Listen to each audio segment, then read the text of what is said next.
आणि ध्यान समाधी हे जे आपल्याला सांगितलंय, प्राणायाम, प्रत्याहार, धारणा, ध्यान, समाधी, हे जे यम नियम, आसन, प्राणायाम, असा जर तुम्ही विचार केला तर माई आपल्याला हेच सगळं परिक्रमेमध्ये शिकवताना मला जाणवली. कारण यम म्हणजे एक संकल्प तुम्ही मनामध्ये ठरवणं, नियम म्हणजे त्या दृष्टीने तुम्ही नियम घालून घेणं स्वतःला, धारणा करणं की आता हो, आता मला हे करायचंच आहे, त्या दृष्टीने तुम्ही परिक्रमा सुरू करता.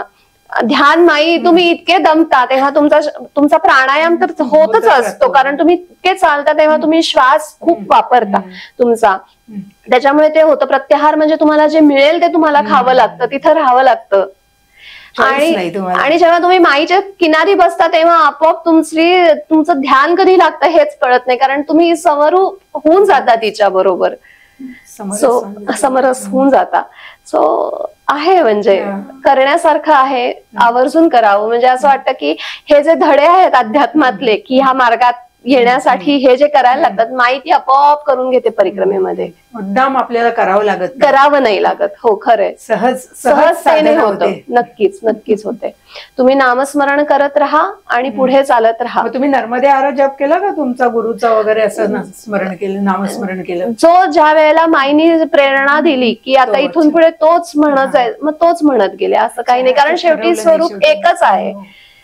बरोबर, सद्गुरु स्वरूप, माई स्वरूप एकच आहे असं जाणवलं.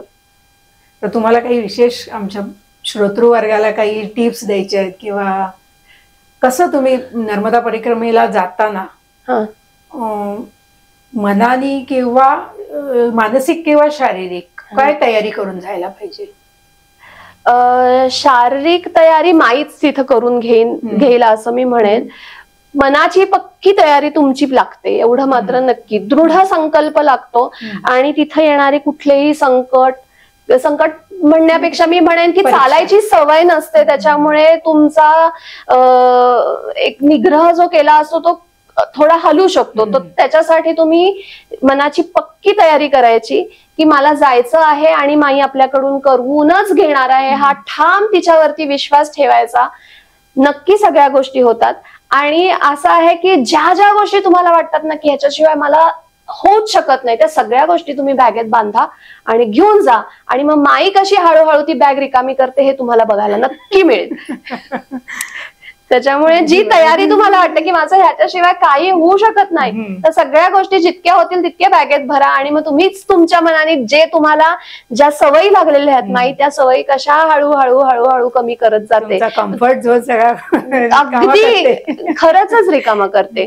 मग तुम्ही कुठेही जाल तिथं तुम्ही कसे राहू शकता हे तुमचं तुम्हाला कळतं की अरे माझ्यासारखी मुलगी सुद्धा असं राहू शकते, म्हणजे हरकत नाहीये, करू शकतो, असा एक आत्मविश्वास सुद्धा माई तुम्हाला देते. मग एक परिक्रमा केल्यावर लगेचच तुम्ही संकल्प केला का की मी दुसरी पण करणार म्हणून? नाही, तसा योग आला. मला काही मला संकेतांवरती विश्वास आहे, त्या संकेतांच्या विश्वासावरून मी ठरवलं की दुसरी आणि तिसरी परिक्रमा करायची. म्हणजे असा मी संकल्प केला आणि ती पूर्ती तिने करून घेतली. संकल्प करणारी पण तीच आणि पूर्ण करणारी पण तीच. नक्कीच ती. तुमच्या स्वभावात काही फरक पडला का? तुम्ही तर आधी मुळातच खूप आध्यात्मिक आहात, त्यामुळे तसे तुम्ही खूप शांत आणि नाही, मी खूप बडबडी होते, बऱ्यापैकी शांत झाले असं मी म्हणेन. माईनी खूप शांत. एखाद्या गोष्टीला पटकीने रिॲक्ट करण्यापेक्षा रिस्पॉन्स कशा प्रकारे आपण देऊ शकतो हे माई मी शिकवलं, म्हणजे असं मी म्हणेन. पण ते मी प्रयत्न करते अजून, पूर्णपणे जमतच असं नाही, शेवटी आपण हे प्रयत्नानेच करत असतो. सो असं आहे. परिक्रमा आपण जी करायला गेलो होतो तर ती यथासांग पार पडली, असं काही तुम्हाला अनुभव आला का? की परिक्रमेचं फलित काय आपल्याला मिळालं, असा तुम्ही विचार केला असेल ना की परिक्रमा पूर्ण केल्यानं आपण घरी आल्यावर खरंच आपण परिक्रमा केली, मग पण पूर्ण केली, माईने ती करून घेतली आपल्याला काय अनुभव आला असा की कुठलं समाधान मिळालं किंवा? मी असं सांगेन की मला 3ऱ्या परिक्रमेनंतर असं समाधान वाटलं, म्हणून कदाचित माईनी माझी परिक्रमा 3 वेळा करून घेतली. कारण पहिल्या परिक्रमेच्या वेळा जेव्हा आम्ही ओंकारेश्वरला पोहोचलो, मला खूप इच्छा होती की आपण शिवरात्रीला ओंकारेश्वरला पोहोचावं, पण काही कारणास्तव आम्ही ते पोहोचू शकलो नाही. मी ओंकारेश्वराच्या दुसऱ्या दिवशी, शिवरात्रीच्या दुसऱ्या दिवशी ओंकारेश्वरला पोहोचले. आणि साधारण ज्या गुरुजींनी आमचा संकल्प करून घेतला होता त्या गुरुजींना आम्ही फोन केला आणि त्यांना आम्ही सांगितलं की आम्ही येतोय, कन्या भोजन पूजन आम्हाला करायचं आहे. तर ते म्हणाले ठीक आहे. आम्ही आवरलं आणि संकल्पपूर्ती आम्हाला त्यांनी त्या तटावरती करून घेतली आणि मग आम्ही ओंकारेश्वराला जल चढवण्यासाठी म्हणून ह्या उत्तर तटावरती परत आलो. तर मंदिरामध्ये गेलो. मंदिरामध्ये फक्त मी, माझ्या बरोबर जे शिरगोपीकर काका होते ते आणि आमचे गुरुजी, एवढे आम्ही 3घच जण होतो. अख्खं मंदिर रिकामं होतं. आणि त्यांनी जेव्हा माझ्या ओटीमध्ये नारळ घातले ते 3 नारळ घातले. 3 नारळच घालायचं काय कारण होतं? मग माईला असंच सांगायचं होतं का की तू तुझ्या ओटीत जे 3 नारळ घातलेत ते तू 3 परिक्रमा करावेस म्हणून घातलेत का ते दत्त स्वरूप म्हणून त्यांनी मला दिलेत? सो इतके असंख्य प्रश्न पडले. सो माझ्यासाठी तो एक संकेत होता. आणि 3री परिक्रमा झाल्यानंतर मी आता खरंच मानसिकरित्या म्हणाल तर थोडी शांत झाले. ज्याच्यासाठी जी धावधाव माईनी माझ्यासाठी करून घेतली, माझ्याकडून करून घेतली, ते मला सद्गुरूंचं स्थान मिळावं म्हणून जे माईनी एवढं सगळं करून घेतलं ते मला कुठेतरी मिळतंय असं वाटतंय किंवा मिळालंय असं मी सांगेन. त्याच्यामधले तुम्हाला काही फरक जाणवतो का? फरक खूप आहे. सुरुवात साधारण म्हणजे मी असं म्हणेन की मला साधारण त्या मानसिकतेमधल्या 4 अवस्था जाणवल्या. एक म्हणजे बाल्यावस्था. बाल्यावस्थामध्ये म्हणजे तुम्ही ओंकारेश्वर पासून विमलेश्वर पर्यंतचा जो प्रवास आहे त्याच्यामध्ये असं ती मी बाल्यावस्था म्हणते कारण एक तर खूप नवीन तुम्ही उत्सुकता असते, उत्साह खूप असतो. प्रत्येक ठिकाणी जाऊन ते स्थळ बघून यावंसं वाटतं. तिथं गेल्यानंतर शंकराला अभिषेक करावासा वाटतो. तिथं जी कुठली स्तोत्र श्लोक येत असतील ते सगळे म्हणावेसे वाटतात. आणि माई दिसली की तिच्यामध्ये जायचं, डुंबायचं, हे इतकं म्हणजे प्रकर्षाने येतं की तुम्ही अक्षरशः तुमचं सामान तिथं ठेवता आणि पळत माईकडे सुटता. सो हा इतका उत्साह असतो. आणि एवढ्या ह्याच्यामध्ये सगळ्यांमध्ये जर कोणी येऊन विचारलं की तुमचं हे ठिकाण तुम्ही जाऊन बघून आलात का, दर्शन घेऊन आलात का, असं विचारल्यानंतर मन असं कुठेतरी खट्टू होतं. अरे आपलं सुटलं का काय, आपण नाही का गेलो, कसं काय सुटलं आपल्या ह्याच्यानी. पण ते माईचीच ते नियोजन असतं, प्रयोजन आहे म्हणून ती सोडते. हे नंतरच्या फेज मध्ये आपल्याला हळूहळू कळायला लागतं. आणि मग तो जो प्रवास आहे ना विमलेश्वर पासून मिठी तलाईचा जो नौका प्रवास आहे तो इतका सुंदर आहे, ज्यामध्ये नौका अशी छान हेलावत असते, कधी वर कधी खाली. याच्यामध्ये कधी पोटात गोळा येतो की बापरे असं होतं. आणि त्याच्या तालावरती जे नामस्मरण होतं ना तो एक अक्षरशः विलक्षण अनुभव आहे. तो घेण्यासारखा आहे नक्कीच. आणि नंतर मग तुम्ही मिठी तलाईपासून नेमावर पर्यंत जाता. त्यामध्ये माईनी तुम्हाला बऱ्याच गोष्टी शिकवलेल्या असतात, जसं की भिक्षा कशी मागायची, मदत कशी मागायची, तुमचं आणि निसर्गाचं नातं हळूहळू, तिचं आणि तुमचं नातं हळूहळू कसं डेव्हलप होतं हे साधारण लक्षात येतं. मी काही गोष्टी वाचून दाखवते कारण त्या मला सुटायला नको असं वाटतं की आजूबाजूच्या निसर्गाचं प्रेमाचं नातं हळूहळू कसं होत जातं, माईचं प्रेमाचं नातं जमत जातं. आपल्या भोवती असणाऱ्या प्रत्येक गोष्टीला अथवा वस्तूला माई स्वरूप समजून तिच्यावर आपण प्रेम करायला माई आपल्याला हळूहळू शिकवते. त्याच्यानंतर माई आपल्याला प्रेम करायला म्हणजे स्वतःला विसरून, म्हणजे त्यामध्ये स्त्री पुरुष नाही, प्राणी पक्षी नाही, झाडं नाहीत, पानं नाहीत, फुलं नाहीत, शेत नाही, तर सगळ्यांवरती त्याची जात, लिंग, प्रदेश, भाषा या सर्वांच्या पलीकडचं, शब्दांच्या पलीकडचं असं निशब्द मनाला जाणवणारं प्रेम माई करायला शिकवते. जसं लहान मूल त्याच्यावर कोणी प्रेम करत असेल तर ते सुद्धा आपली आई आहे अथवा वडील हे न बघता निरागसपणे जसं करतं ना तसं प्रेम आई तुम्हाला माई शिकवत असते. परिक्रमेमध्ये. आणि मग जेव्हा तुम्हाला हा निसर्गाबद्दलचा भाव जागृत होतो तेव्हा तो निसर्ग जसं आपलं घर स्वच्छ आपण ठेवतो तसा कसा स्वच्छ राहील ह्याची जी धडपड चालू होते. मग त्यामध्ये कोणी काय म्हणूया बिस्किटाचा पुडा खाऊन टाकला रस्त्यावरती आणि आपण त्याला सांगितलं, हटकलं त्याला की बाबा रे तू तो पुडा असा खाली नको टाकू, उचलतो आणि तो आपल्याला जेव्हा असं म्हणतो अहो किती पडलंय बघा आजूबाजूला, त्यामध्ये हा एक अजून काय बिघडतं, तेव्हा असं इतकं वाईट वाटतं. मग आपण असं सरसावून जातो की नाही मी तो उचलते म्हणून उचलायला लागतो. पण खरंच आपण किती माणूस म्हणून कमी पडू शकतो, कारण खरंच असंख्य कचरा तुम्ही नाही साफ करू शकत एकट्याने. मग तेव्हा जाणवतं की स्वच्छ भारत अभियानामध्ये प्रत्येकाची मदत आणि जबाबदारी किती उपयोगाची आहे. ते एकाने करण्यासारखं काम नक्कीच नाही. तुम्ही काहीही करू शकत नाही एकटे. तुम्ही जेव्हा सगळे मिळून येता तेव्हा तुम्ही एखादी गोष्ट किंवा एखादा बदल प्रकर्षाने करू शकता. हे सुद्धा माई शिकवते तुम्हाला त्या प्रवासामध्ये. मग नंतरची अवस्था येते प्रौढावस्था, ज्याच्यामध्ये काय म्हणूयात जबाबदारी तुम्हाला जास्ती जाणवते. कारण तुम्ही ह्या प्रवासामध्ये नेमावर म्हणजे माईचं नातं, नेमावर हे नाभिस्थान मानतात माईचं. त्या नाभिस्थानापाशी जेव्हा तुम्ही पोहोचता तेव्हा ते तुमचं माईचं आणि तुमचं एक आई आणि मुलीचं नातं किंवा आई आणि मुलाचं नाळ जोडली जाते त्यामध्ये. त्याच्यानंतर ती आई म्हणून तिची जबाबदारी असते पुढची की माझ्या मुलीला मी कसं छान घेऊन जाईल. तोपर्यंत ती तुमची परीक्षा नक्की बघत असते. मग ही जबाबदारी आपल्याला येते की हा ती आपली आई येते, आईसाठी आपल्याला आता बोटाला धरून ती नेणार आपल्याला आणि आपल्याला जायचं आहे हा धीर आपण नाही सोडू द्यायचा.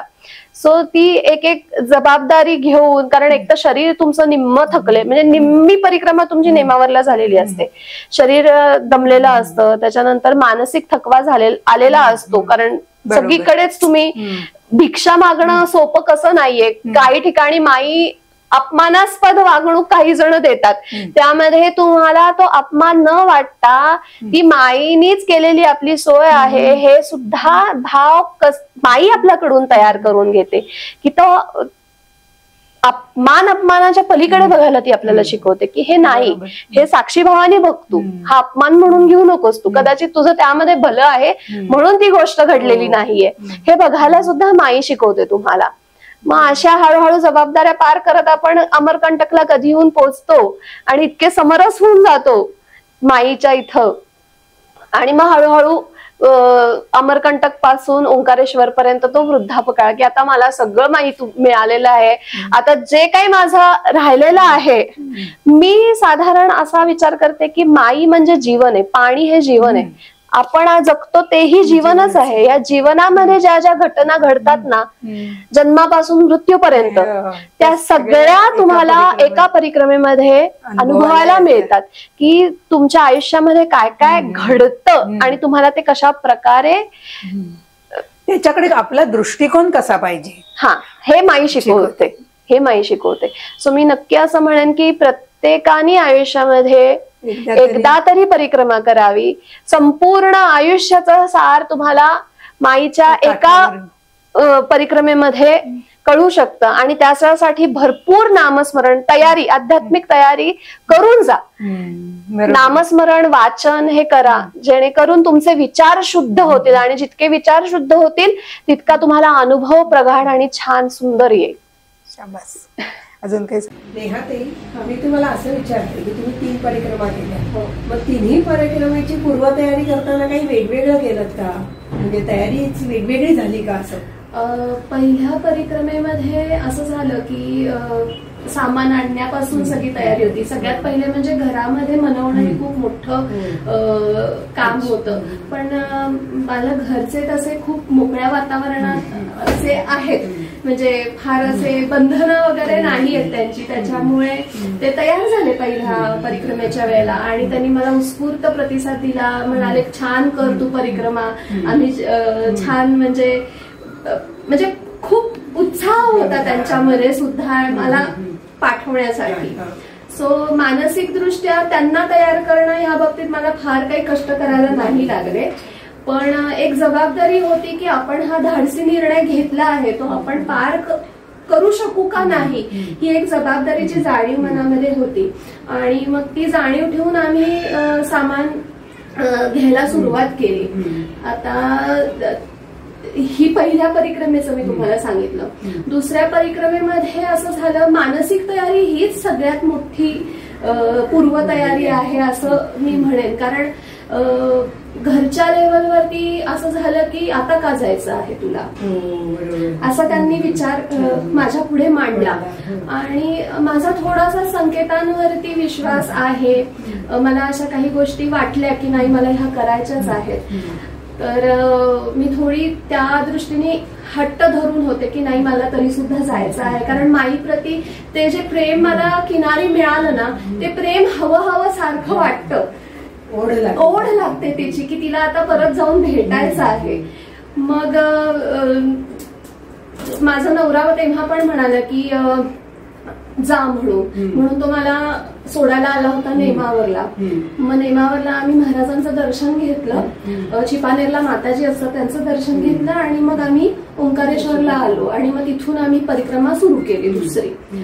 तिसऱ्या परिक्रमेमध्ये असं झालं पूर्वतयारीच्या बाबतीत, मानसिकच पूर्वतयारी. दुसऱ्या म्हणजे जसं सांगितलं घरातून थोडा विरोध व्हायला सुरुवात झाली होती. आणि दुसऱ्या परिक्रमेच्या दरम्यान असं झालं होतं की घरामध्ये लग्न कार्य वगैरे ह्या गोष्टी खूप होत्या, म्हणजे सासरच्यांच्या बाजूला. मग असं व्हायचं की मी कुठेच नाहीये.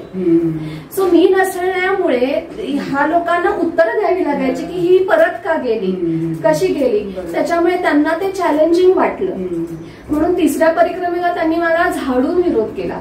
म्हणजे माझ्या घरी आई बाबा माझे पण आले होते, बहीण आली होती, माझा बहिणीचा नवरा आला होता. सगळ्यांनी मला मनवायचा प्रयत्न केला की तू आता परत कशाला चाललीयस.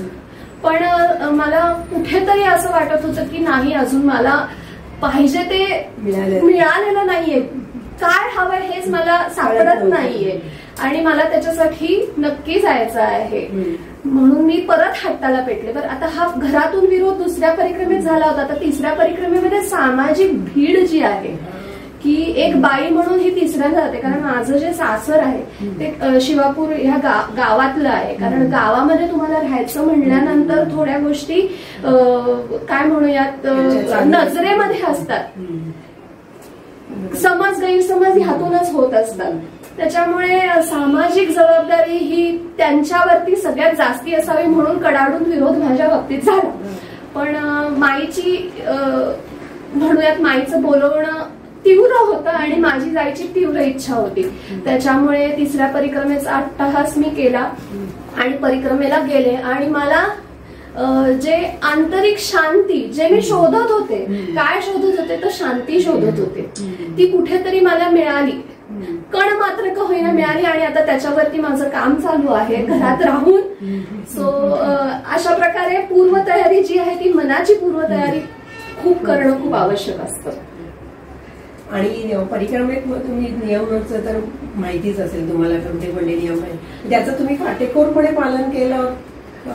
बरेच नियम आहेत परिक्रमेला. खरं पाहायला गेलं तर परिक्रमा ही 3 वर्ष 13 महिने 3 दिवसाची असते. पण तशा प्रकारे गृहस्थामध्ये म्हणजे सगळ्या जबाबदाऱ्या, मग अशी परिक्रमा मला करायची असेल तर मी रिटायर होऊन मुलं मोठी होऊनच जावं लागेल. तोपर्यंत माझं शरीर ठीक असेल नसेल मला माहिती नाही. मग असं कुठेतरी वाटलं की आपण 4 महिन्याची का होईना, म्हणूनच माईने ती 3 वर्षाची असेल म्हणून मला 3 वेळा बोलवलं की तुझे एवढा तर आवश्यक आहे असं. सो तो एक नियम आहे. त्याच्यानंतर तो माझ्याकडून पूर्णपणे झाला पूर्ण असं मी म्हणणार नाही काटेकोरपणे. दुसरी गोष्ट अनवाणी चालणं. अनवाणी चालण्यामध्ये असं आहे की काय म्हणूयात शक्य होत नाही काही वेळेला.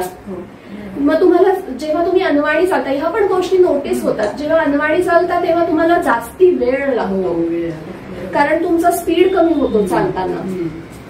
मग तो वेळ मला घरी परत यायचं असेल तर नाही शक्य होणार. त्याच्यामुळे मी अनवाणी नाही चालले.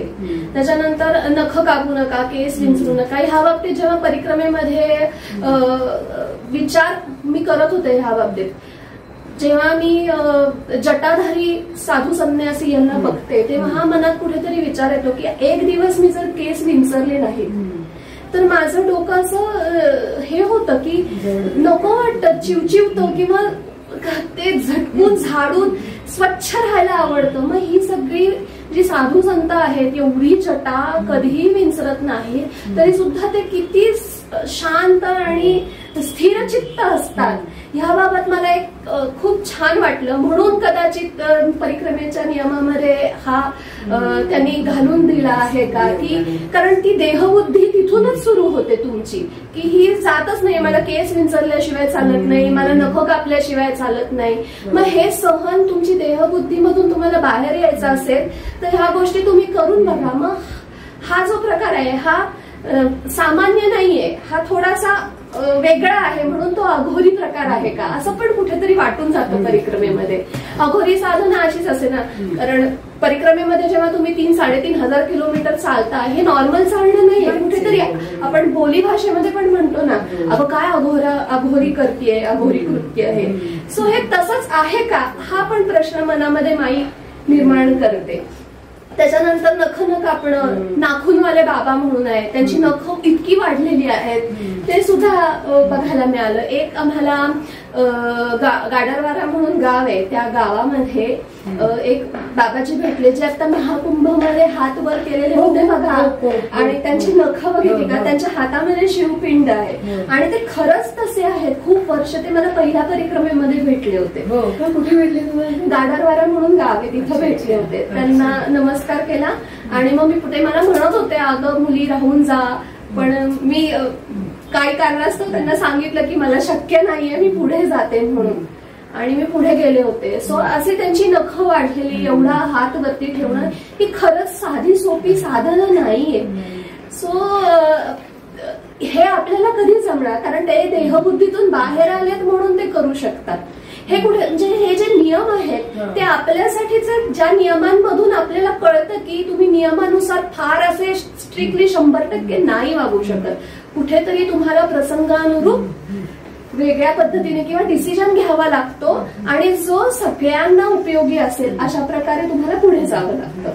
सो हे एक मला वाटलं की आता जसं की त्रिकाल स्नान हे जे आहे ते माईच्या किनारी चालत असताना काही वेळेला धरणामुळे म्हणा किंवा काही कारणास्तव बाहेरून सुद्धा रस्ता आहे, जसं की अमरकंटक एरियामध्ये आहे. तिथं जाताना म्हणजे जबलपूर पासून अमरकंटक ह्या भागामध्ये पाण्याचं दुर्भिक्ष खूप प्रमाणामध्ये तुम्हाला बघायला मिळतं. मग अशा वेळेला जेव्हा तुम्ही माईपासून थोडं लांबून चालत असता तेव्हा पाण्याचा जर प्रॉब्लेम असेल तर तुम्ही स्नानाचा अट्टाहास किंवा आग्रह करणं कितपत योग्य आहे असा पण विचार मनामध्ये येऊन जातो. कारण बऱ्याच ठिकाणी असं आहे की स्नान झाल्याशिवाय पूजा नाही करायची, स्नान झालं पण आपण नामस्मरण भगवंताचं चिंतन हे बिना स्नान करता सुद्धा करतच असतो. राहता राहिला पूजेचा प्रश्न, तो मला असं वाटतं की आंघोळीशिवाय करायचं नाही असं नाहीये. कारण जेव्हा तुम्ही माईमध्ये उतरता तेव्हा तुम्ही पारसेच उतरता ना, तेव्हा तुम्ही शुद्ध होऊन नसता, उलट तीच तुम्हाला शुद्ध करत असते. मग तसा विचार पण माई मनामध्ये तयार करत असते. मग कुठे नियम आणि कर्मकांड यांची गल्लत नाही ना होते, आणि त्यामधून सारासार विचार कसा करायचा हे पण माई शिकवते.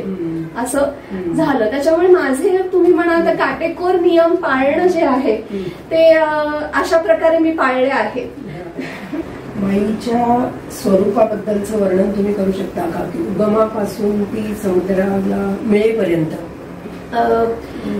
तुम्हाला कसं वाटलं, म्हणजे तिचा तो प्रवाह जसा जसा पुढे पुढे जातो तुम्हाला काय भावलं त्याच्यात? माई जेव्हा अमरकंटक मधून निघते तेव्हा ती अक्षरशः तिचं बाल्य स्वरूप असतं. बाल्य म्हणजे इतकं बाल्य की तुम्हाला तिचा तटही कळत नाही, की सपोज एक पाऊल तुम्ही पुढे टाकलं तर तुम्ही तट ओलांडलेला असतं, इतकं छोटं स्वरूप असतं तिचं. आणि तशा स्वरूपामध्ये ती निघते आणि तेव्हा ती अशी खेळकर वृत्तीची असते, जसं की लहान मुलं लहानपणी आपण जसे असतो तसे बागडत त्या जंगलामधून, अमरकंटाच्या जंगलामधून छान अशी बागडत ती जाते पुढे पुढे पुढे. जबलपूरला ती एकदम शांत असते. त्याच्यानंतर अजून थोडीशी पुढे गेली की तिचा जो प्रवाह आहे तो धुवाधार आहे, इतका म्हणजे लिटरली धुवाधारच असतो तो. ती अशी बदा बदा बदा पडत असते. मग तसंच वाटतं की ती म्हणजे तारुण्याच्या फेज मध्ये जातीये का, जसे आपले हार्मोनल इम्बॅलन्स होऊन आपल्या कशा रिॲक्शन्स येत असतात किंवा आपण कसे उत्साही असतो तशा स्वरूपाचं कुठेतरी वाटलं. मग नेवावर मध्ये सुद्धा ती कशा प्रकारे येती आहे आणि हळूहळू ती कशी मोठी होत जाते, सगळ्यांना कशी सामील करते स्वतःमध्ये. अनेक नद्या 999 नद्या तिच्यामध्ये येऊन सामील होतात आणि माईमध्येच म्हणजे माईमय होऊनच त्या व्हायला पुढे सुरुवात करतात. सो सगळ्यांना ती आपलंसं करत करत करत आणि आपलंसं करत करत करत ती वाहत असते. आणि ती जेव्हा समुद्राला जाऊन मिळते तेव्हा माई कुठली आणि समुद्र कुठला हेच कळत नाही. ती स्वतःला समर्पित करून देते समुद्रामध्ये. मग एका दृष्टीने असं वाटतं की जसा निसर्ग आपल्याला शिकवते की स्वतःचं स्वरूप हे विलीन करून टाकायचं भगवंतामध्ये, तल्लीन व्हायचं, तसंच आपण करावं का असं कुठेतरी माई सांगायचा प्रयत्न करतेय का असं वाटतं. आणि जेव्हा माई अजून एक अनुभव म्हणजे माईला जेव्हा तुम्ही असं कुपीमध्ये घेऊन येता ना, संकल्प पूजा जेव्हा आपण करतो त्याच्यानंतर कुपी तुमच्या बरोबर परिक्रमा पूर्ण होस तोपर्यंत असते. सो तेव्हा ओंकारेश्वरला घेतलेलं जल तुम्ही समुद्रामध्ये अर्ध रिकामं करता, परत समुद्रातलं अर्ध भरून घेता आणि मग परत अमरकंटकला जेव्हा जाता तेव्हा अर्ध रिकामं करता आणि अर्ध भरून घेता. म्हणजे थोडासा खारा आणि गोडा, म्हणजे जो परिक्रमेमध्ये रामरस म्हटलेला आहे मिठाला, सो तो रस आहे, थोडंसं खारा असणार आहे, थोडंसं गोडा असणार आहे.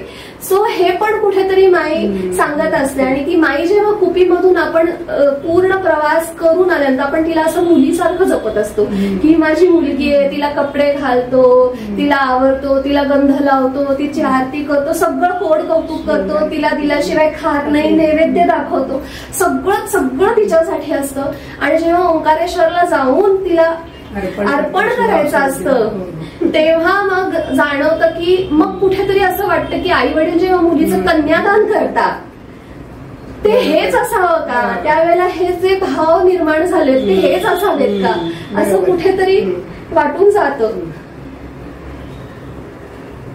माई आपल्या परिक्रमेत सर्व इच्छा पूर्ण करते असं म्हणतात. ती कशा प्रकारे पूर्ण करते असं तुम्हाला वाटतं?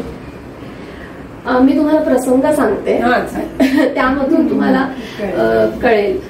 एकदा आम्ही पहिल्याच परिक्रमेचं सांगते, 2 परिक्रमांचा सांगते. त्यातला पहिला जो अनुभव आहे तो पहिल्या परिक्रमेचा आहे. आमचं असं ठरलं होतं ग्रुपमध्ये की आम्हाला शिवरात्रीच्या दिवशी ओंकारेश्वरला पोहोचायचं. कारण ओंकारेश्वरला शिवरात्रीला पोहोचलं की तुम्हाला 5 परिक्रमा पूर्ण केल्याचं पुण्य मिळतं असं किनारी बोललं जातं. त्याच्यामुळे माझी अशी इच्छा होती की शक्य असेल तर आपल्याला पोहोचता येईल का असा कुठेतरी विचार मनामध्ये होता. पण एकीकडे हा पण विचार होता की जर खरंच ते योग्य असेल तर घडेल, माई घडवून आणेल, आणि नसेल तर घडणार नाही. आणि असं झालं की आम्ही एक मुक्काम फक्त अलीकडे होतो शिवरात्रीच्या दिवसापासून. आणि खूप प्रयत्न करून सुद्धा आम्ही पोहोचणार नव्हतो कारण 40-45 किलोमीटर अंतर लांब होतो आम्ही. मग असं मनात कुठेतरी आलं की जाऊ दे, माईची इच्छा नसावी की आपण शिवरात्रीला जावं, पण मला खरं शिवाची भेट झाली असती तर किती छान झालं असतं असं कुठेतरी मनामध्ये विचार येऊन गेला. आणि मग दुसऱ्या दिवशी आम्ही ओंकारेश्वरला पोहोचलो. साधारण लवकरच पोहोचून गेलो होतो कारण आम्ही 4 वाजता पहाटे चालायला सुरुवात केली होती. त्याच्यामुळे आम्ही पोहोचलो ते साधारण दुपारी 3-3:30च्या सुमारास पोहोचलो. आणि तिथले जे शास्त्री म्हणून आहेत पंडित, त्यांना फोन केला आम्ही की आम्ही असे असे येतो आहे वगैरे. मग त्यांच्याकडून आम्ही संकल्पपूर्तीची पूजा करून घेतली आणि त्यांनी मंदिरामध्ये बोलवलं ओंकारेश्वराच्या.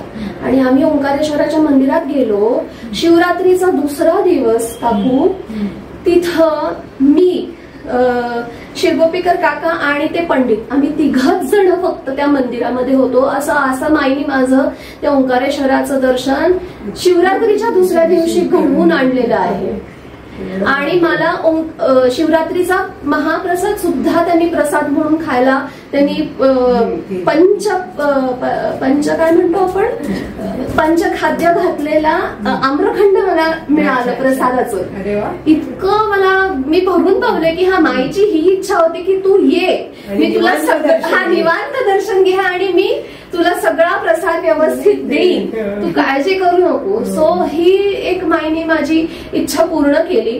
ती त्याच दिवशी झाली नाही, पण ती त्या दिवशी झाली असती तर खूप गर्दीमधून मला जावं लागलं असं, शक्यच नव्हतं ते. सो माईने अशा प्रकारे ती एक इच्छा पूर्ण केली. दुसरी म्हणजे माई मनातलं ऐकते का, तुमच्या मनातलं पुढे घडतं का, तर नक्की घडतं. हा अनुभव गेल्याशिवाय तुम्हाला कळणार नाही कुणालाच. तो प्रत्येकाला घ्यायचा अनुभव आहे, तो स्वतःचा अनुभव आहे. कारण आणि दुसऱ्या परिक्रमेमध्ये असं झालं की आम्ही गुरुगुफा म्हणून एक जागा आहे जी जबलपूरच्या आधी लागते. गुरुगुफेसाठी तुम्हाला जायचं झालं तर साधारण तुम्हाला 4 किलोमीटर रस्ता सोडून आतमध्ये जावं लागतं आणि ते माईच्या किनारीच आहे. आम्ही रस्त्याने तेव्हा जात होतो.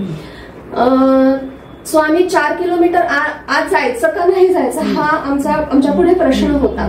जे मला पहिल्या परिक्रमेत जायचं होतं पण मला जाता आलं नाही, कारण सगळ्या लोकांबरोबर तुम्ही नाही डिसिजन घेऊ शकत एकट्याने. मग त्याच्यासाठी तुम्हाला एकट्यानेच परिक्रमा केली पाहिजे.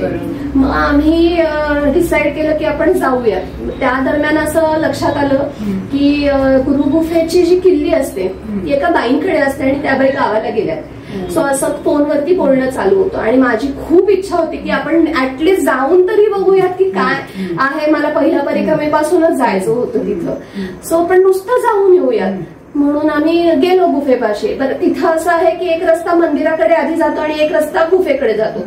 सो आम्ही म्हटलं आधी गुफेकडेच जाऊया, मंदिराकडे नंतर जाऊया. म्हणून आम्ही गुफेकडे गेलो. तिथं गेल्यानंतर आम्ही कुलूप बघितलं. खाली जावं लागतं आणि कुलूप बघितल्यानंतर मी वरती आले. माझे बरोबर जे 2 जण होते ते खालीच थांबले. थोड्या वेळाने वरती जसे ते आले की आता शक्य नाहीये कोणी येणार आणि आपल्याला किल्ली मिळणार आणि दार उघडणार वगैरे, आता निघूयात म्हणून त्यांनी शेवटचं पाऊल टाकलं. तेवढ्यात तिथून समोरून म्हणजे मी माईला हे पण सांगलं, माई मी येते, हा बघ काय करायचंय, मला दर्शन तर घ्यायचंय आणि मला जायचंय, हे मी सांगितलं होतं तिला मनात. तो पुजारी आला, त्याच्याकडे तो लोटा भरलेला होता जलाचा आणि तांबण होतं. तो त्याला मी विचारलं की तुमच्याकडे किल्ली आहे का, ते हो म्हणाले. म्हणे मी जलाचा अभिषेक करतो शंकराला आणि मग तुम्हाला उघडून देतो असं ते म्हणाले. आणि मग आम्ही काय झालं, त्यांनी अभिषेक करून त्यांनी खाली गेले, कुलूप उघडलं आणि आम्ही जायला लागलो. सो माझ्या ते गुरु पंडितजी, मग काका, मम्मी आणि अजून एक जण होते माझ्या बरोबर, राजू काका म्हणून, ते असे आम्ही अशा लाईनीने आम्ही चाललो होतो. प्रकाश, बॅटरीचा प्रकाश तुम्हाला लागतो कारण खरंच अंधार आहे त्या गुहेमध्ये. साधारण 700 मीटर आतमध्ये आहे वाटतं ती. सो आम्ही गेलो. आतमध्ये गेल्यानंतर त्यांनी हेलपट्टी लावली आणि मग आमच्या लक्षात आलं की तिथं जो चिमटा आहे त्याच्यावरती नाग आहे. हा, जिवंत नाग. आणि तो त्याच्यातच शांत चित्ताने खाली आला, शांत चित्ताने परत वर चढला आणि तो बिळामध्ये निघून गेला. सो आम्ही इतक्या शांतपणे आम्ही बघत होतो ह्या सगळ्या गोष्टी, कारण आमचं मनही इतकं माईने शांत करून घेतलं होतं ह्या सगळ्या प्रवासामध्ये. त्याच्यामुळे आम्ही कुठेही घाबरलो नाही. नाहीतर हा जर साप किंवा नाग आम्हाला रस्त्यात दिसला असता कुठेही तर आम्ही नक्की घाबरलो असतो आणि म्हणजे पळापळ झाली असती. पण आम्ही इतक्या शांतपणे तिथं थांबलो आणि ते जे पंडितजी होते त्यांनी नागाचं स्तोत्र म्हणलं. मग आम्ही ते सगळं शांतपणे ऐकलं आणि मग तिथं शांत डोळे मिटून बसलो. कुठेही मनामध्ये असा विचार नाही की अरे इथं बिळामध्ये नाग आहे आणि आपण इथं ध्यानासाठी कशाला बसायचंय, कण मात्र विचार नाही. आम्ही तसेच इव्हन फोनचा सुद्धा प्रकाश बंद करून शांतपणे बसून गेलो होतो. सो माईनी ही पण इच्छा माझी पूर्ण केली. हे अशा प्रकारचं दर्शन आम्हाला तिने म्हणजे आधी नाहीये हेही तिने दाखवलं. आता तू काय करणार, माझ्या इच्छेशिवाय इथं काही चालत नाही. त्याचं उत्तम उदाहरण म्हणजे हे मला जाणवतं की हो म्हणजे तुझ्या मनामध्ये इच्छा आहे ही मला माहिती आहे, पण ती पूर्ण करायची का नाही करायची तर ते योग्य तुझ्यासाठी आहे नाहीये ते बघूनच ती ठरवत असते. सो खरंच तसं आहे, माई करते इच्छा पूर्ण. पण ते स्वतः काय म्हणू तिथं गेल्यानंतर ती मजा जी आहे ना ती वेगळीच आहे. अनुभवाने जास्त छान वाटतं. अनुभवाने छान वाटतं आणि ती तुम्हाला आतमध्ये शिकवत असते, तुमच्या आतमध्ये ती तुम्हाला शिकवत असते. आता प्रत्येक परिक्रमेत नाविन्यपूर्ण असं काही काही अनुभव तुम्हाला आले का, की त्यातून तुम्ही घडत गेलात असं तुम्हाला वाटतं? नाविन्यपूर्ण अनुभव येत राहतात. जसं की सुरुवातीला आपला उत्साह इतका असतो पहिल्या परिक्रमेमध्ये, सगळ्या गोष्टी आपल्या व्हायला हव्यात असं आपल्याला वाटत असतं, प्रत्येक स्थान आपलं व्हायला हवं असतं. पण तिथं कुठेतरी जाणवतं आपल्याला की आपली क्षमता खूप कमी पडते, आपण नाही जाऊ शकत.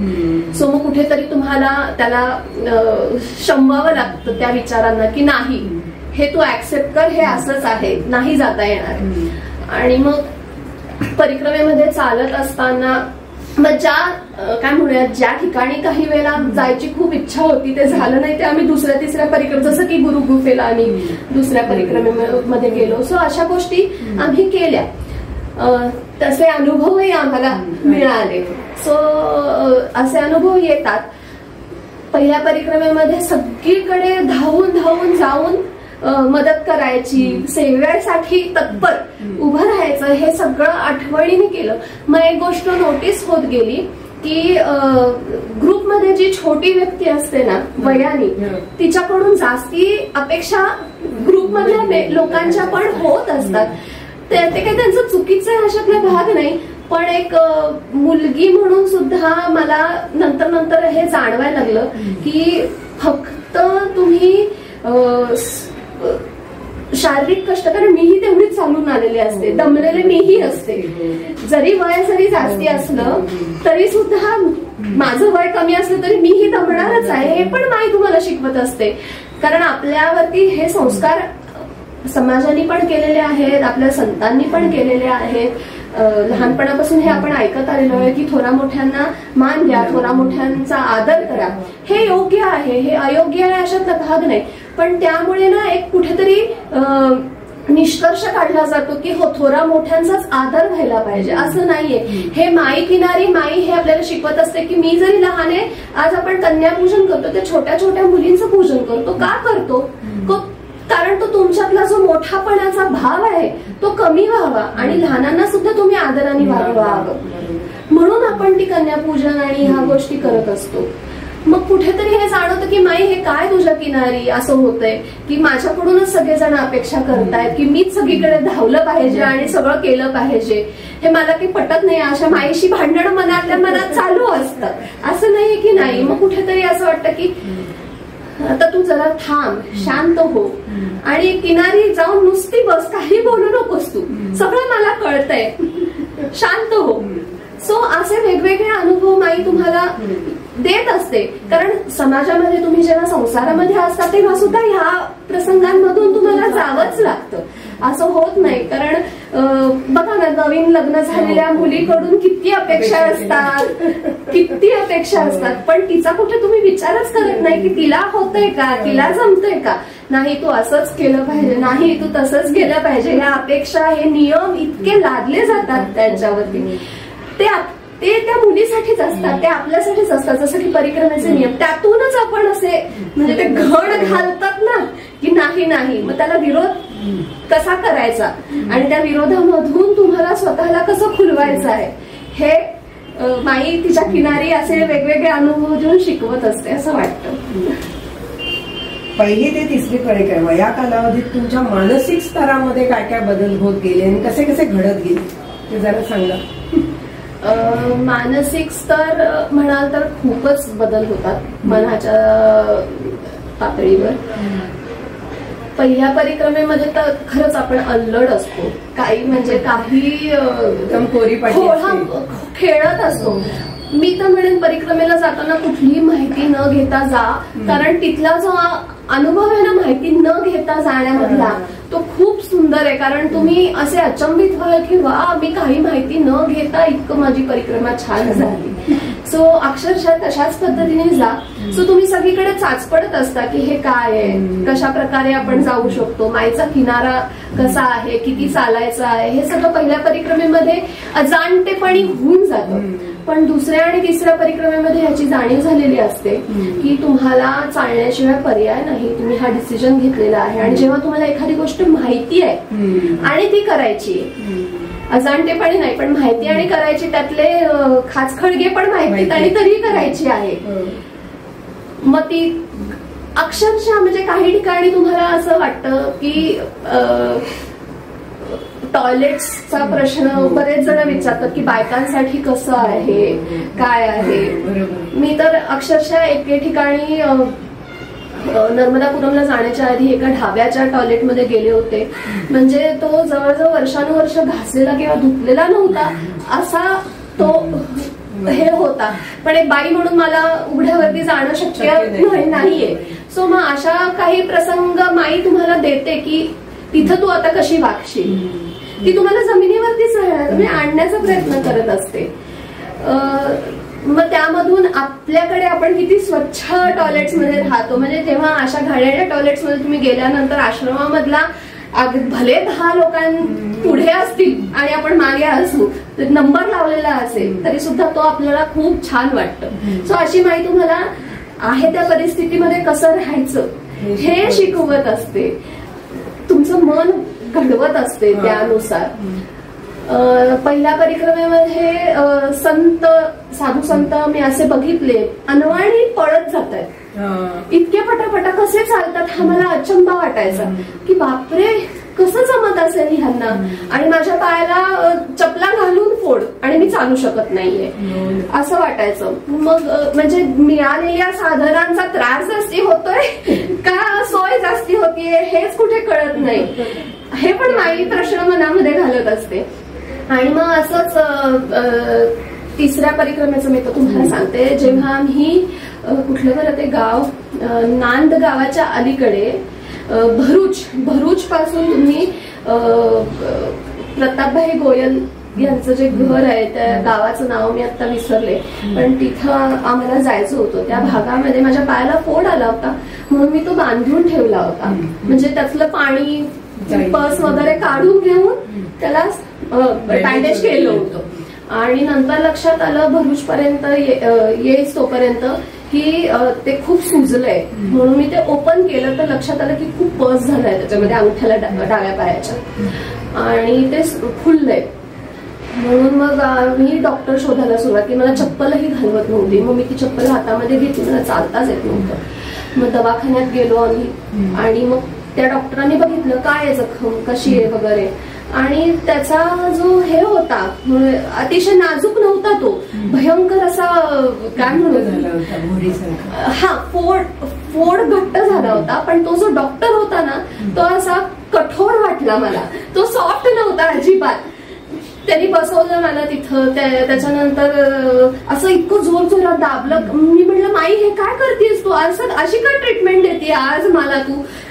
आणि त्यांनी लिटरली ती स्किन अशी त्या चिमट्यात पकडली आणि खाटकीने ओरडली. मी इतकी जोरात आई म्हणून कळवळले आणि डोळ्यातून अक्षरशः घडाघडा पाणी यायला सुरुवात झाली. आणि मग त्यांनी औषध वगैरे लावलं. म्हणे आता तुला काही होणार नाही, आता जा म्हणे तू बिंदास. आणि हो खरंच नाही, ते म्हणाले जखम उघडीच ठेवायची, अजिबात त्याला बांधायचं नाही. माझ्या डोळ्यात अश्रूंच्या धारा. म्हणलं आता काय कसं आपण चालणार आहोत, पुढे कसं जाणार आहोत, कारण सगळी मंडळी तुमच्यासाठी थांबत नाही, कुणीच नाही, तर त्यांच्या मार्गाने चाललेले असतात. तुम्ही अपेक्षा करणं पण चुकीचं असतं की ते आपल्यासाठी थांबावीत म्हणून. आपल्यालाच ऍडजस्ट व्हायचं असतं, तुम्हाला बरं असो नसो हे सुद्धा माई शिकवते. मग आम्ही एका मंदिरात गेलो, तिथं आहे शंकराचं मंदिर आहे, तिथं आम्ही गेलो. तर इथं प्रसाद घेतला आणि निघा. तिथे एका माझ्या मैत्रिणीने विचारलं आमच्या बरोबर जी होती ती की हिला तुमच्या चपला देऊ शकाल का, तिला ह्या होत नाहीयेत आणि तिला चालायचंय. म्हणून त्या बाईने मला तिच्या स्वतःच्या चपला दिल्या की तू घेऊन जा म्हणून, चाल म्हणून ह्या घालून. म्हणून मी त्या घातल्या. बट त्यांचं प्रेम इतकं की आपण नाही पण म्हणू शकत नाही. म्हणून मी त्या घातल्या आणि चालायला सुरुवात केली. मी अर्धा किलोमीटर फार तर चालू शकले असेल त्या चपलेमध्ये, कारण त्याला सुद्धा एक प्रकारची ग्रीप वेगळ्या प्रकारे मला धरायला लागत होती आणि ती जड होती चप्पल. सो त्याने मला काही चालता येईना. म्हणून त्या चपला मी परत दोन्ही बाजूला ठेवल्या आणि अनवाणी चालायला सुरुवात केली. आणि नंतर माझ्या लक्षात आलं की अनवाणी चालत असताना तुम्ही जितका स्पीड स्लो ठेवाल तितके खडे तुम्हाला जास्ती टोचतायत. तुम्ही तुमचा स्पीड फास्ट केलात की ते खडे टोचणं बंद होऊन जातं. सो अशी मी पळत पळत पळत नांदगावला पोहोचले. तेव्हा माझ्या लक्षात आलं की मला पहिल्या परिक्रमेमध्ये जो प्रश्न पडला होता की हे साधू संत अनवाणी इतक्या फास्ट कसे चालतात, त्याचं उत्तर मला तिसऱ्या परिक्रमेत मायने दिलं की बाई तू हळू चाललीस तर तुला टोचणार, तू फास्ट पळत जा की तुला त्रास नाही होणार. सो असे ती मानसिक तुमची घडण करत असते. अजून काही तुम्हाला काही वेगवेगळे अनुभव सांगायचे असतील, आठवत असतील तर सांगा. कुठे असे विचित्र काही अनुभव आले किंवा साधू संतांबद्दल? माईच्या बाबतीत तिने जो अनुभव दिला आहे तो म्हणजे दगडखेडीचं जे गाव आहे, दगडखेडी साधारण ओंकारेश्वराला पोहोचायच्या आधी 10 दिवस लागतो तुम्हाला, 10 का 8 दिवस लागतात. आणि आम्ही तिथं त्या दिवशी संध्याकाळी 5:45च्या सुमारास पोहोचलो असू आणि आम्ही खूप दमलो होतो त्या दिवशी. आम्ही पोहोचल्यानंतर कपडे धुतले, आंघोळी झाल्या, आमच्या माईची आरती झाली आणि आम्ही विश्रांती घ्यावी म्हणून आडवे झालो. तर तिथं आधीच येऊन बसलेला एक परिक्रमावासी आणि आम्ही दोघ जण असे 3 जण आम्ही होतो त्या मंदिरामध्ये. आणि मग नंतर 5-6 जण साधू जटाधारी असे एकदम आले मंदिरामध्ये. आणि माझ्या शेजारी अशी खाली अंथरायच्या गोष्टी ठेवल्या होत्या, पांघरायच्या गोष्टी ठेवल्या होत्या, त्या त्यांनी पटापट घेतल्या आणि आमच्या समोर जाऊन त्यांनी आसन लावलं आणि आडवे झाले. ते चालू पण शकत नव्हते, इतके ते नशेमध्ये होते. कळलंच नाही की काय झालं आहे म्हणून. आणि सगळे पुरुष होते त्यामध्ये. त्या मंदिरामध्ये एक पण स्त्री नव्हती, मी सोडले तर. मला चिंता वाटायला लागली की हे असे का आलेत, काय नक्की. त्याच्यामध्ये एक साधारण 35-40चा तरुण पण असेल, तो सुद्धा फुल नशेमध्ये होता, उभा राहू शकत नव्हता. ते कसेही झोपले होते, त्यांना त्यांचं भानच नव्हतं की आपण कशा प्रकारे झोपलोय, आपण जे नेसलेली लुंगी आहे ती व्यवस्थित आहे का नाही वगैरे. म्हणजे आपल्याला लाज वाटते की त्यांच्याकडे बघताना की योग्य का अयोग्य. मग साधारण असंच ते सगळं झालं. त्यामध्ये आम्ही खिचडी केली, ती खाल्ली. आणि नंतर 8 वाजता एक गाडी आली जी महाराष्ट्रातून आली होती, नाशिक वरून आली होती माझ्या अंदाजाने.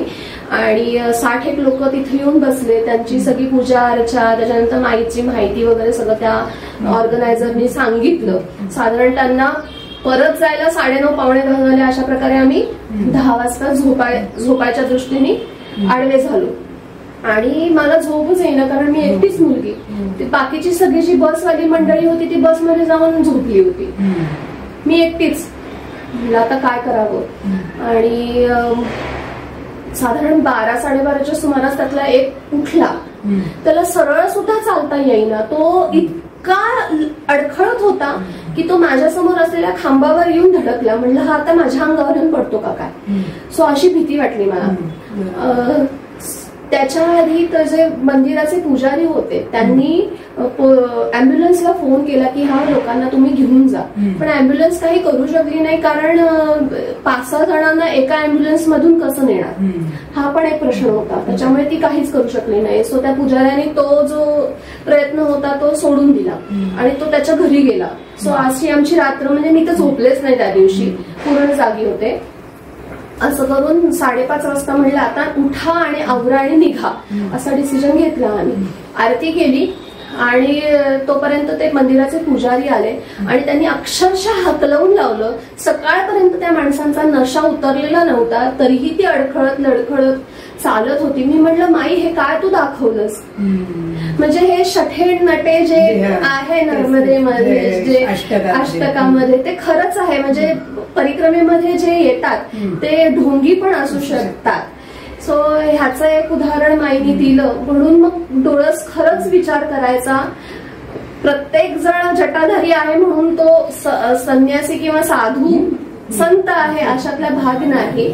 सो आपणच आपली काळजी घ्यायची आणि ती कशी हे माई शिकवते. कारण समाजामध्ये, संसारामध्ये जेव्हा तुम्ही येता तेव्हा सगळेच तुम्हाला चांगलेच भेटतील असं नाहीये, काही फसवायला बसलेले आहेत.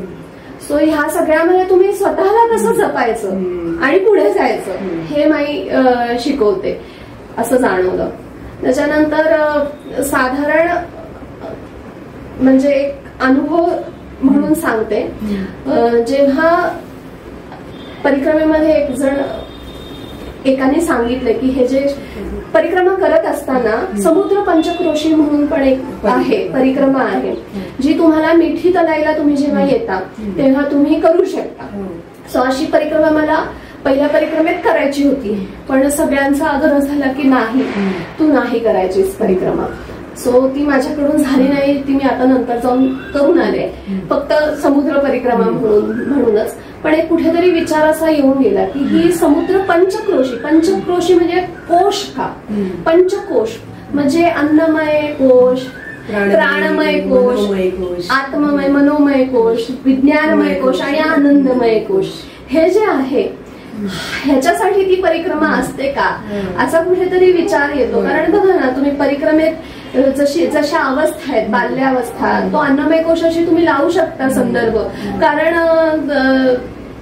भरण पोषण हा महत्वाचा असतो त्या ह्याच्यामध्ये. त्याच्यानंतर थोडस पुढे गेलात की तरुण अवस्थेला कळलेलं असतं तुम्हाला प्राण जपायचा असतो तुमचा, तो तुम्ही भिक्षा मागून कसा जपायचा, राहण्याची सोय कशी करायची, कशा प्रकारे लोकांशी वर्तन केलं तर तुमची सोय होऊ शकते हे तुम्हाला तेव्हा कळतं.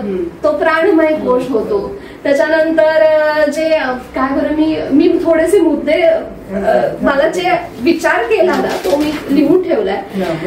त्याच्यानंतर आत्ममय कोशामध्ये असं जाणवतं म्हणजे जशी तुम्ही परिक्रमेच्या मध्यापर्यंत येतात त्याच्यानंतर एक जबाबदारी वाढते जी प्रौढावस्था आपण म्हणतो. त्याच्यामध्ये जाणवतं की तुम्ही परमेश्वराला जीवाच्या आकांताने आत्म्यापासून हात मारत असता की माई आता तू माझं करून घे बाई, मी आता दमले, कारण तुमची निम्मी शक्ती खर्च झालेली असते. सो ह्याच्यामध्ये माई तुम्हाला प्रगल्भ करायचा प्रयत्न करत असते.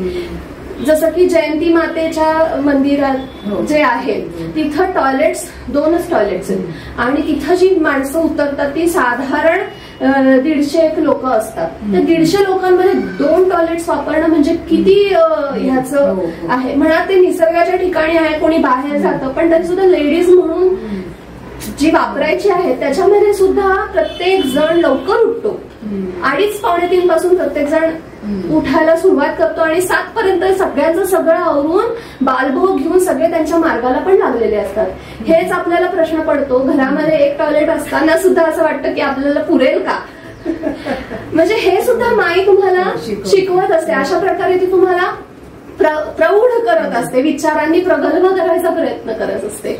आणि मग अमरकंटक पासून जेव्हा तुम्ही ओंकारेश्वरला येताना ह्या ज्या गोष्टी तुम्हाला ज्ञानरूपात तिने दिलेल्या असतात की कसं आता वागायचं आहे ते तुम्हाला ओंकारेश्वरला आल्यानंतर आम्हाला काकूंनी सांगितलं होतं, चितळे काकूंनी, की कुपीतलं जे जल आहे ते ऋणमुक्तेश्वराला अर्पण करायचं, ओंकारेश्वराला नाही करायचं आणि नंतर कावेरी संगमामध्ये स्नान करायचं आणि तिथलं जल घेऊन ओंकारेश्वराला अर्पण करायचं.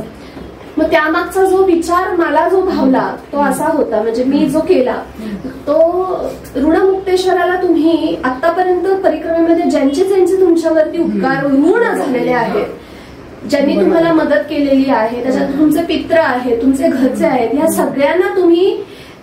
सगळ्यांमुळे तुम्ही ही परिक्रमा करू शकलात. म्हणून त्यांना तुम्ही जे जल आहे ते अर्पण करून ते पुण्य त्यांना द्यायचं की तुम्ही घ्या आणि ऋणमुक्त व्हायचं की ही तुमच्यामुळे झालेली आहे माझी परिक्रमा आणि मी हे अर्पण तुम्हाला करते. आणि तेव्हाचे जे भाव येतात म्हणजे ते अनुभवण्यासारखे आहेत. आणि मग असं तुम्ही ऋणातून मुक्त होता, मग ते ऋणमुक्त तुम्ही झालात म्हणून जे तुम्हाला पुण्य मिळतं त्या पुण्यातूनही तुम्हाला मुक्त व्हायचं म्हणून त्या कावेरी आणि नर्मदेच्या संगमात जाऊन स्नान करायचं, तिथं तुम्ही शून्य व्हायचं, कर्ता भाव काढून टाकायचा आणि तिथलं जल घेऊन ओंकारेश्वराला अर्पण करायचं. अशा प्रकारे माई शिकवते तुम्हाला की कर्ता भाव न घेता म्हणजे तुम्ही जे शिकलेलं आहात तुमचं विज्ञान जे आहे ते अर्पण करायचं देवाला, तर तुम्हाला आनंदाची प्राप्ती होईल आणि मनशांती मिळेल. तर कृष्णार्पण कसं करायचं हे माई शिकवते तुम्हाला. आजच्या तरुण पिढीला नर्मदा परिक्रमा करण्यासाठी प्रोत्साहित करण्यासाठी तुम्ही त्यांना काही मार्गदर्शन करू शकता का? मी म्हणेन नक्की प्रत्येकाने परिक्रमा करायला. एक मिनिट, परिक्रमेमध्ये तुम्हाला अशी तरुण पिढी किती टक्के जाणवली की तरुण पिढी आहे? जास्त करून प्रौढावस्थेतली किंवा 60च्या वरचीच लोक जास्त भेटली? हो, जास्ती भेटली. त्यांचं प्रमाण जास्ती होतं, पण साधारण एक 100मध्ये मी सांगेन 5 ते 10% प्रमाण मला तरुण पिढीचं बघायला मिळालं. आणि त्यांनीच केली पाहिजे ही परिक्रमा जास्तीत जास्त, कारण आता तुमची क्षमता आहे, शारीरिकदृष्ट्या तुम्ही बळकट आहात, चालू शकता. एक एक्सपिडिशन म्हणून किंवा एक ट्रेक म्हणून सुद्धा तुम्ही ह्याच्याकडे बघू शकता. आणि ते बघून जरी तुम्ही परिक्रमा करायला सुरुवात केली तर तिचं जे महत्व आहे माईचं हे तुम्हाला कळल्या वाचून राहणारच नाही. त्याच्यामुळे तुम्ही नक्की एक्सपिडिशन म्हणून सुरुवात करा, पण नक्की करा. ती तुमच्या मनावरती, शरीरावरती खूप खूप चांगले संस्कार करत असते. आणि साधू संतांच्या सहवासामध्ये राहायला तुम्हाला मिळतं. विचारांची जडणघडण ह्या वयामध्ये झाली तर प्रगल्भ भारतासाठी ते खरंच खूप छान आहे.